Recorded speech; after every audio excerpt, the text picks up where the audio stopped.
Silakan.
Halo teman-teman semua, salam. Selamat malam Pak Ketua Umum Pemantau Keuangan Negara Bapak Patar Sihotang SHMH. Pada malam hari ini saya lihat di sini banyak Pak anggota Bapak yang dari Jakarta, Tangerang, Bogor, Bekasi, Sukabumi. Ada lagi dari mana itu Pak? Karawang. Ini sepertinya dalam rangka apa ini Pak? Tolong, kami dari Mediakom ingin mengetahui bagaimana sebenarnya apa yang terjadi, Pak. Terima kasih. Selamat malam, saudara-saudaraku sebangsa dan tanah air. Dari media Antri. Welcome. Terima kasih. Saudaraku sebangsa dan tanah air, saya Patar Sihotang, SHMH. Saya adalah Ketua Pemantau Keuangan Negara atau PKN. Saya sengaja mengundang bapak-bapak dan ibu para media online, demikian juga kepada anggota tim PKN. Siapa? Dari Bekasi. Siap. Dari Banten ya. Dari Banten. Lebak. Karawang. Dari Tangerang. Cianjur ya. Cianjur, Bogor, Purwakarta. Pada malam ini ada yang perlu saya sampaikan, yaitu tentang kegalauan ya atau keresahan yang dirasakan oleh perkumpulan pemantau keuangan negara, yaitu tentang adanya upaya daripada pemerintah daerah Cianjur, kepala tim penanganan perkara hukum pemerintahan Kabupaten Cianjur, yang mana mereka ini telah melakukan upaya yang paling terakhir. Ini upaya paling terakhir itu yaitu upaya PK, peninjauan kembali atas putusan Mahkamah Agung nomor perkara 537 K/RI 2022, yang mana putusan Mahkamah Agung ini memenangkan pemantau keuangan negara atau PKN atau menolak kasasi yang dilaksanakan oleh 4 kepala desa, yaitu Kepala Desa Penanggapan, Kepala Desa Sukagali. Ini Penanggapan dan Sukagali adalah di Cianjur, dan Kepala Desa Mekarja Mukti dan Kepala Desa Ciamplas Kabupaten Bandung. Jadi bermula waktu itu pemantau keuangan negara meminta informasi tentang laporan pertanggungjawaban daripada kepala desa, yaitu tentang dana desa, termasuk juga dana COVID, termasuk tentang dokumen kontrak yang mereka lakukan dalam pelaksanaan penanganan penggunaan dana desa. Nah, waktu itu sesuai mekanisme Undang-Undang 1428 dan Perki nomor 1 tahun 2018, kita memohon kepada 4 kepala desa tersebut, namun tidak diberikan, sehingga kita membuat keberatan kepada 4 kepala desa tersebut. Itu juga tidak mereka patuhi. Padahal mestinya menurut Undang-Undang 6 tahun 2014 tentang desa, itu namanya kepala desa itu wajib, ya, wajib membuka laporan pertanggungjawaban dan anggaran belanja dana desa kepada masyarakat. Wajib. Artinya tidak ada alasan mereka tidak memberikan. Namun yang terjadi, mereka tidak berikan dengan alasan bahwa mereka patuh dan taat kepada perintah atasan mereka, yaitu bupati dan inspektorat. Itu menurut mereka. Katanya dari atas mereka memberitakan agar tidak memberikan itu kepada masyarakat, khususnya pemantau negara. Sehingga karena kepala desa tidak memberikan, sehingga kami membuatlah gugatan sesuai dengan Perki nomor 1 tahun 2013 tentang standar sengketa informasi. Kami buatlah gugatan ke Komisi Informasi Jawa Barat, yaitu di Bandung. Nah, ketika terjadi persidangan di Komisi Informasi yang waktu itu dipimpin oleh ketua majelisnya adalah Ijang Faisal.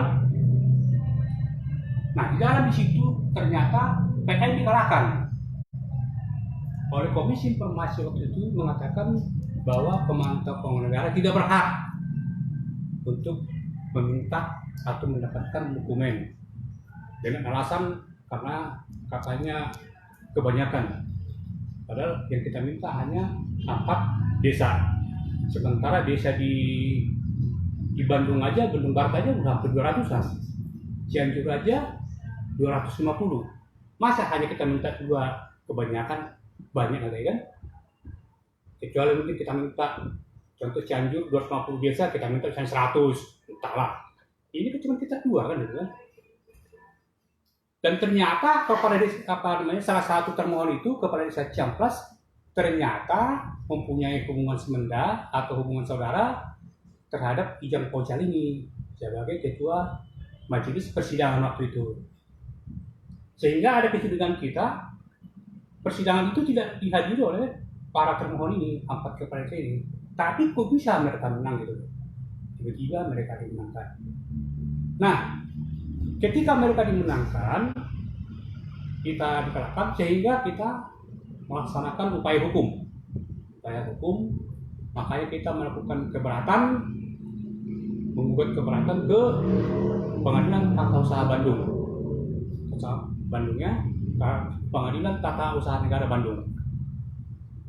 Dan di sana kita bersidang hampir lebih 4 kali, sehingga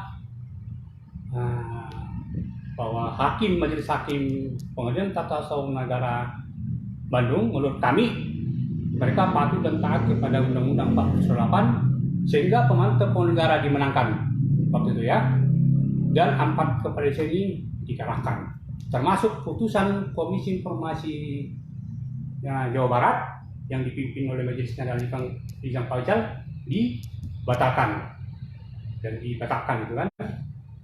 Nah, ketika putusan ini ada, ternyata oleh waktu itu kuasa hukumnya adalah ketua tim penanganan perkara hukum dari pemerintah Kabupaten Cianjur, ya, melaksanakan kasasi ke Mahkamah Agung. Bayangkan itu. Padahal di putusan PUTN mereka udah kalah kan? Mereka tidak puas, maka mereka naik ke Mahkamah Agung RI di Jakarta. Dan dalam waktu kira-kira lebih 2 bulan, ya, turun putusan dari Mahkamah Agung RI menolak menolak kasasi daripada tim penanganan perkara hukum pemerintah Kabupaten Cianjur. atas kuasa daripada kepala desa, penanggapan, dan lainnya. Nah, putusan Mahkamah Agung tersebut, kalau menurut kita itu udah putusan yang paling tinggi ya, udah paling tinggi itulah.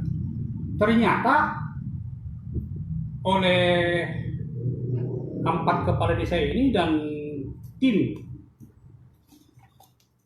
penanganan perkara hukum pemerintah Kabupaten Cianjur tidak berterima.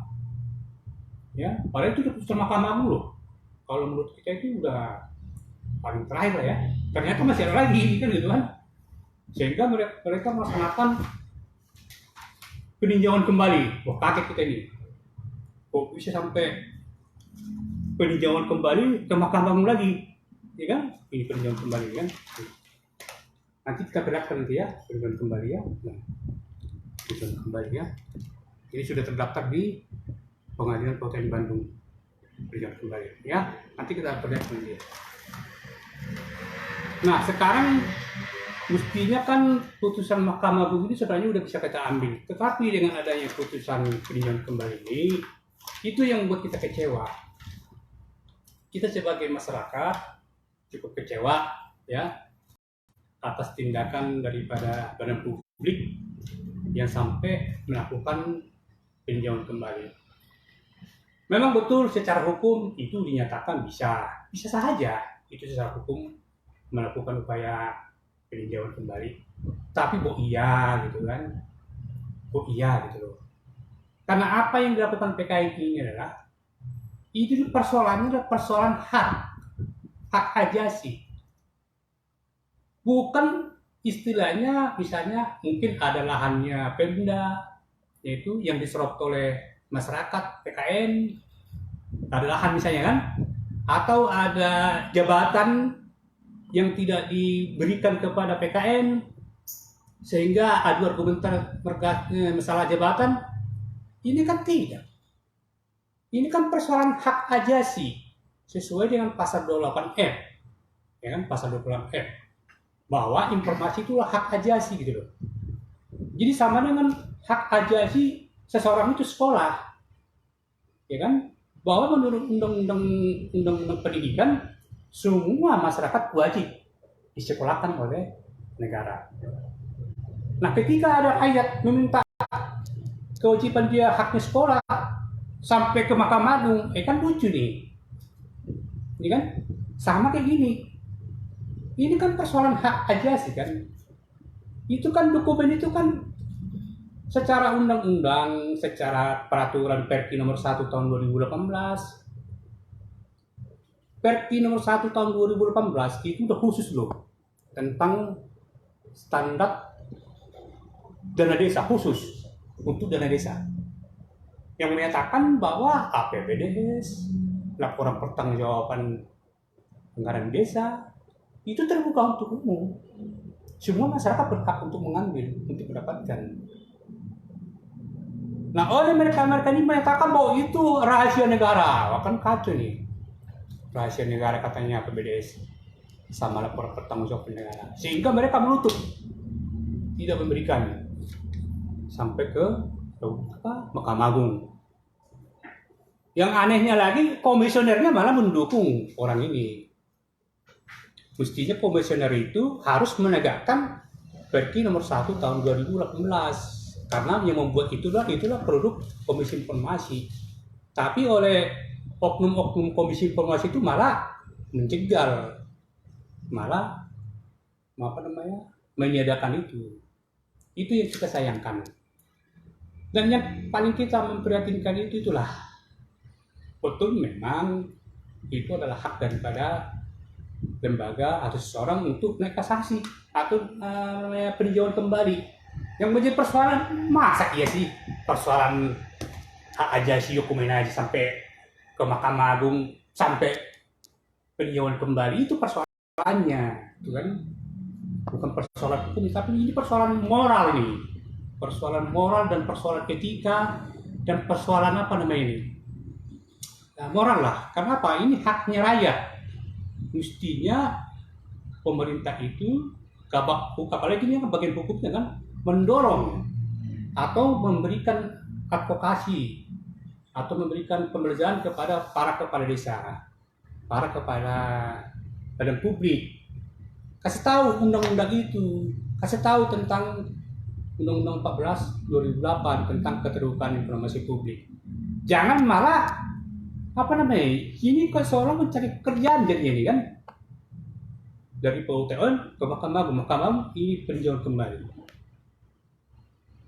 Ya secara itu kan udah jelas, putusan Mahkamah Agung kok. Udah dari segi pertimbangan segala macam itu udah dilihat oleh Mahkamah Agung kan.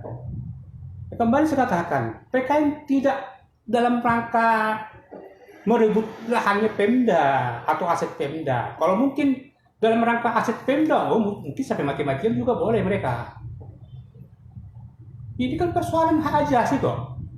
Kok mereka gunakan APBD uang rakyat untuk melawan rakyat sendiri? Kan ini terjadi kan?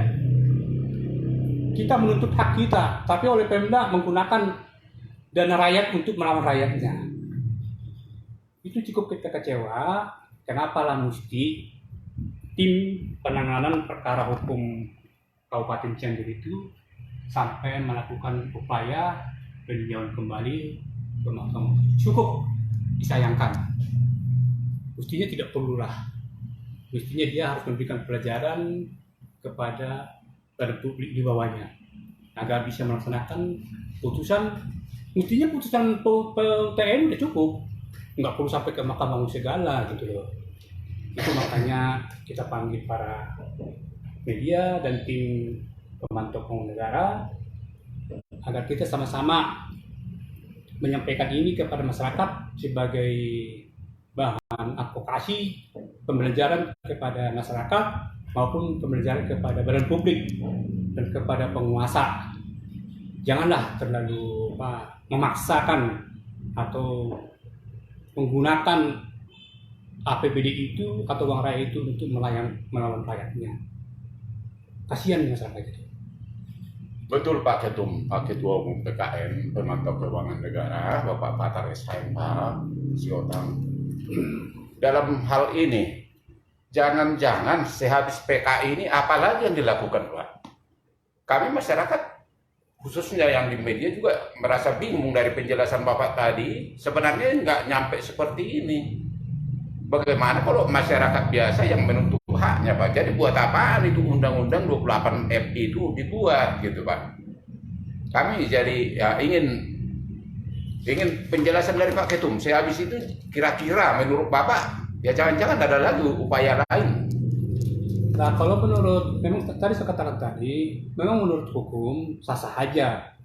Artinya dari pengadilan pertama negeri, baru pengadilan tinggi PUTN di sini ya, baru ke Mahkamah Agung, baru peninjauan kembali. Itu sah-sah aja. Dan itu sudah nggak lagi terakhir selain peninjauan kembali. Kalau memang mereka berbuat lagi mungkin ke atas lah, mungkin ke atas sana, ke langit ke-7 sana kan. Nah itu yang sebenarnya menjadi persoalan itu. Kenapa lah mesti sampai PK gitu kan? Padahal kita persoalan hak asasi gitu loh. Bukan persoalan hanya Pemda mungkin direbut oleh masyarakat, ya kan? Atau aset negara daerah mungkin direbut oleh PKN sehingga harus mati-matian mereka mempertahankan kan? Ini kan enggak, ini kan persoalan pasal 28F mengatakan bahwa dokumen informasi adalah hak masyarakat. Dan undang-undang sudah dinyatakan itu terbuka untuk umum, baik Undang-Undang 14 2008, baik Perki nomor 1 tahun 2018 tentang dana desa, itu sudah dinyatakan terbuka gitu kan. Jadi tidak ada lagi sebenarnya alasan daripada badan publik dalam hal ini adalah Cianjur ya, ada Cianjur sama Bandung Barat ya, Kabupaten Bandung Barat termasuk desa-desanya tidak memberikan apa yang diminta oleh pemohon. Apalagi sampai putusan Mahkamah Agung kan gitu kan, gitu loh. Gimana lagi? Ada lagi? Ya begitu juga. Seperti itulah penjelasan dari Pak Ketua Umum. Dan kami juga pemantau pembangunan negara, ya kami juga berusaha sebaik mungkin kepada negara dan bangsa. Ini tentunya kami sudah mendapat piagam ini. Ini piagam dari apa? Ini piagam dari Kepala Resort Tuban kita berhasil melaporkan tentang dana hibah. Dana hibah yaitu dana sapi ya, bantuan dana sapi di Pemda Kabupaten Desa Tuban yang dikorupsi oleh kepala desanya beserta beberapa orang. Ini sudah P21 dan Inkra sudah putus dan sudah masuk penjara para pelakunya, sehingga kita mendapat piagam dari negara ya, dari negara, CQ Kapolri, CQ Kapolda, CQ Kapolres. Ini juga dari Kapolri juga, CQ Kapolda, CQ Kapolres Jakarta, kita dapat piagam juga. Ini juga dari Madura, ini dari Papua ya. Jadi kita ya sebagai berusaha kita. Ini juga kantor kita, ya kan? Kita berada di kantor, Taman Raya ya, Taman Raya.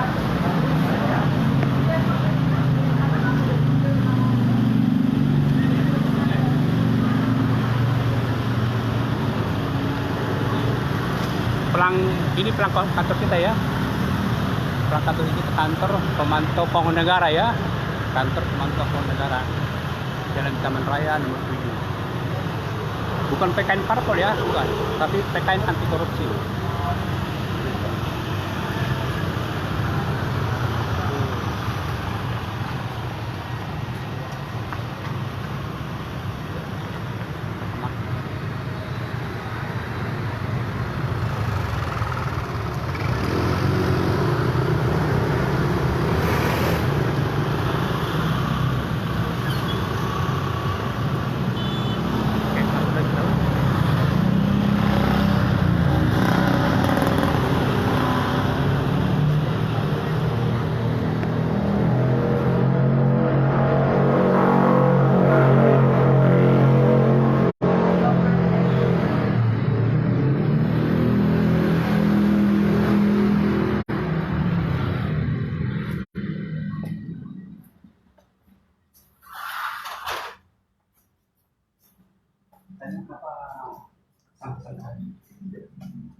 Itulah kondisi kantor kita, kantor pemantau Pohon Negara, Jalan Taman Raya nomor 7. Terima kasih. Jadi kami dari media Kom juga pengen tahu Pak, apa kira-kira pesan dan kesan yang mau Bapak sampaikan selaku Ketua Umum Pemantau Keuangan Negara?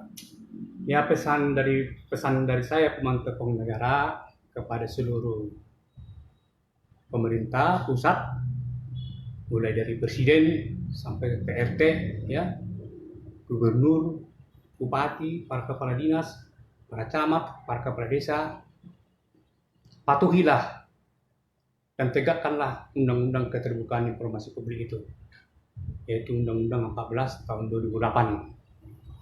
Karena yang kami amati sekarang ini kita masuk peradaban gelap ya, peradaban gelap ini.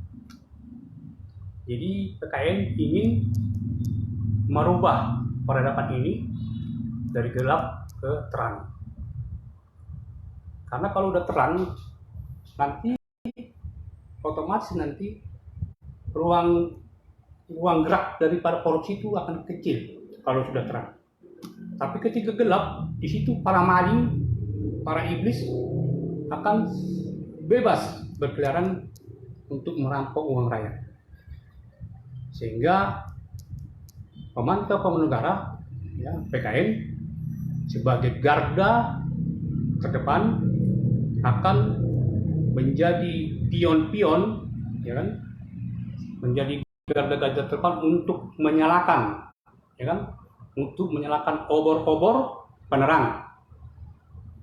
Dengan implementasinya adalah menegakkan Undang-Undang 14 2008 itu, akan selalu melakukan advokasi kepada para pemerintah pusat maupun pemerintah daerah dan masyarakat dengan melaksanakan permohonan informasi publik. Karena salah satu sosialisasi pemantau Pohon Negara terhadap Undang-Undang 14 melakukan permohonan informasi publik hampir di seluruh Indonesia, mulai dari Sabang sampai Merauke. Makanya pemantau negara itu sudah bersidang di seluruh kantor Komisi Informasi Publik, mulai dari Sabang sampai Merauke. Yang tujuannya adalah salah satu adalah melakukan advokasi, ya, kepada undang-undang, kepada masyarakat, terutama kepada para pemerintah penyelenggara negara ini, agar terbangun budaya keterbukaan. Karena dengan terbangunnya budaya keterbukaan ini, maka terjadilah transparansi, sehingga ruang gerak korupsi akan tidak ada. Sehingga cita-cita daripada para pahlawan kita itu menuju masyarakat makmur akan tercapai. Dan perintah hukum Undang-Undang 28 tahun 1999 tentang penyelenggara pemerintahan yang bersih dari korupsi, kolusi, nepotisme berhasil sesuai dengan cita-cita perjuangan, yaitu menuju masyarakat adil makmur. Itulah kira-kira pesan daripada pemantau negara. Pemantau negara mencoba membakar, ya kan, api untuk menyalakan api penerangan di seluruh Indonesia agar terwujudnya masyarakat yang terbuka. Karena itu kita lihat sekarang ini, kita ingin membangun paradigma dan peradaban keterbukaan informasi publik di negeri Republik Indonesia ini. Bukan hanya hanya semboyan, atau hanya pencitraan, atau hanya sekedar pencitraan seremonial, acara-acara, ya kan? Monitor, memberikan penghargaan, memberikan piagam-piagam, padahal hasilnya nol sama sekali. Karena faktanya hampir seluruh, ya, masih kebanyakan badan publik tidak mengerti tentang apa itu namanya PPID. PPID aja tidak mengerti, apalagi tugas pokoknya, apalagi keterbukaan itu. Ini fakta dan bisa saya pertanggungjawabkan. Nah, ini seharusnya ya kita minta sebagai menurut Undang-Undang 14 2008 itu bahwa Presiden adalah penanggung jawab penuh terhadap keterbukaan informasi publik. Jadi Presiden harus betul-betul memerintahkan jajarannya untuk menegakkan Undang-Undang 14 2008. Agar apa? Cita-cita Bapak Presiden Jokowi, cita-cita bangsa ini tahun 2045 menjadi negara 5 terbesar di dunia ini, agar bisa tercapai dan berhasil. Itu yang kita inginkan, dan kita bantu pemerintah maupun Presiden untuk mencapai cita-cita itu. Demikian saudara-saudaraku sebangsa setanah air, kepada bapak-bapak, ibu dari media, kepada saudara-saudaraku tim pemantau negara mulai dari Jawa Barat tadi ya, dari Cianjur, Bogor, Bekasi, Karawang, Banten, Lebak. Demikian saya akhiri konferensi pers ini. Nanti inilah kira-kira bisa ditingkatkan lagi setelah memberitahukan surat pemberitahuan peninjauan kembali tujukan kepada Pak Tarsi Hotang ya. Jelas siapa ya? Demikian saudara-saudaraku sebangsa PKN. Berapa PKN? Berapa PKN? Merdeka. Merdeka.